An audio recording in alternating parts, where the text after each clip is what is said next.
today Kilroy goes off the shelf on going solo. Now, due to the nature of our hobby, some of us play solo sometimes, most of the time, all the time.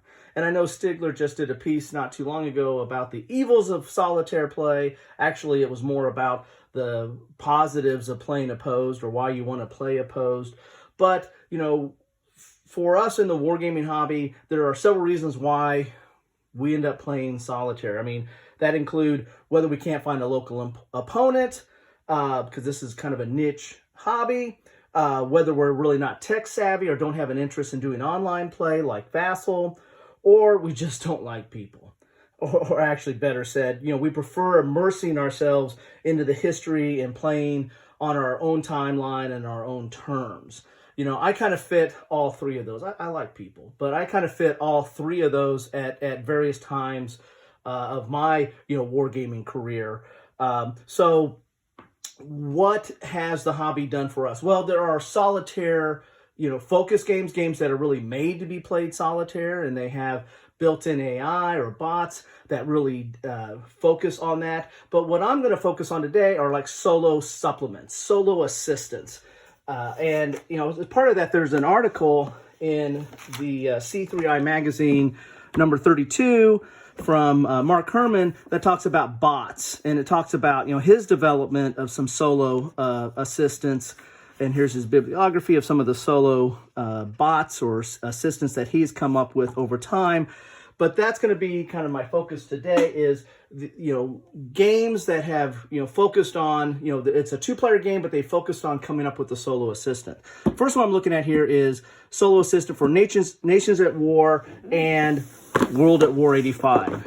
These two games right here. You know, these are opposed games, you know, two-player games that you can play, very tactical. But this is a solo assist that you can get separately that deals with having cards that kind of create what are the commands for your opponent. You know, what would your opponent do? And it's situational, and there's rules in here that talk about, you know, how to use these cards and what is the situations, and you have the behaviors that they try to, that they're going to try to model based on certain conditions. And so you're going to have cards being basically the bot or the AI in that situation. And this kind of was developed, I mean, not initially, but it was developed over time. At least my first experience with it was with Labyrinth, War on Terror. It had, you know, this kind of what you might, if you've done any kind of computer programming or if you're in a corporation and done any kind of decision making, you have a decision tree here and have these, you know, boxes that tell you, you know, what is the condition or the event, and is it yes, no, and then you keep on going down till you get to what the opponent will do, okay? And this deals with events and ops, and this deals with the where of it or the location. You know, Labyrinth is a kind of a precursor to the coin series. It's a card-driven game that has events on it and has actually kind of op points that you're using. And so this decision tree deals with that. So going to the coin games, let's look at Fire in the Lake. Now, all the coin games, you kind of have this, well, all except for some of the new ones, have this decision tree type situation. So in the coin series, you have, you know, the condition, and then yes, no, and then it'll tell you which one of the things that you're going to use. I mean, there's different options that each player can use depending on whether you're playing in this case, this is the Vietnam War, so the VC, the ARVN, the US, or the NVA, and, you know, whether they're going to attack, use terror or rally, or whether they're going to use one of their special abilities based on these conditions. So you have a decision tree.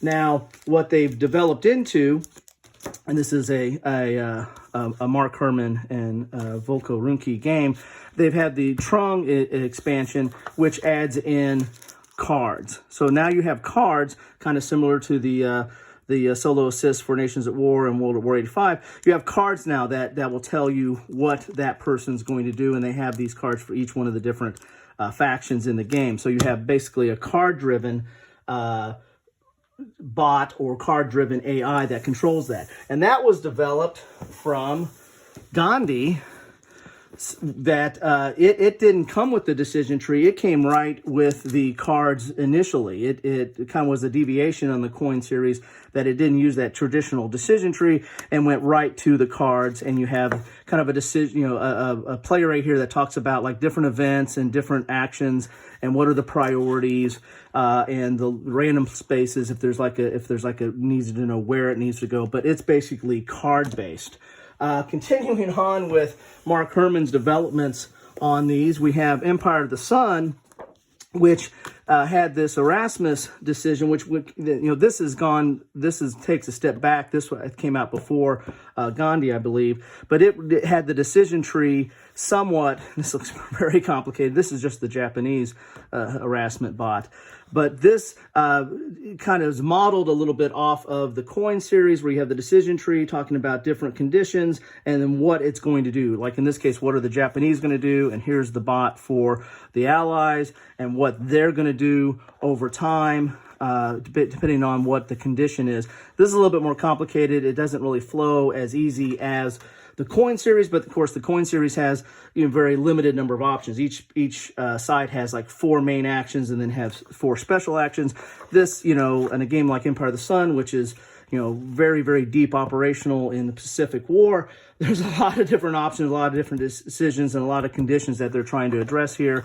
And so you have a whole rule book on just the harassment system that's about 12 pages here, and it calls it the card-driven solitaire system. Continuing with the card-driven systems, another example of this is 65. This is from Mark Walker, Flying Pig Games. This is squad level combat in Vietnam, and they came out with a whole supplement called Alone in the Jungle that gives you the rules for using these cards here that basically, again, control the bot. Tells you what the enemy is going to do on a certain situation, and they have different sections of the cards that you use to determine what the enemy does or how that played out. So that's an example of some solo assisted type games that help us play the games that we're playing. I mean, otherwise you're stuck with playing both sides. If you're not playing opposed, you're playing both sides to your best of your ability, and that doesn't work for me all the time. I do that, but I tend up favoring one side, or I end up favoring both sides when I play them, and maybe that's the way to do it. Max out the options for both sides. But these are a way to kind of help solo or help add AI to the opponent, and you don't necessarily have to follow them religiously. I mean, you might just see what they would do. Like I do this in the coin games. I would see what the opponent would do and kind of make my own decision sometimes if that's the best thing for them. There you go, going solo. Hello all, it's me again. We're all used to errata in war games. Why not in videos? I certainly make my fair share. When I was talking about 65, I showed the wrong cards. These are the Alone in the Jungle solitaire cards that talk about how the AI works, like through stance, target, result, move, random event. This is how the AI works in that. Sorry about that, but I'm sure you all caught it.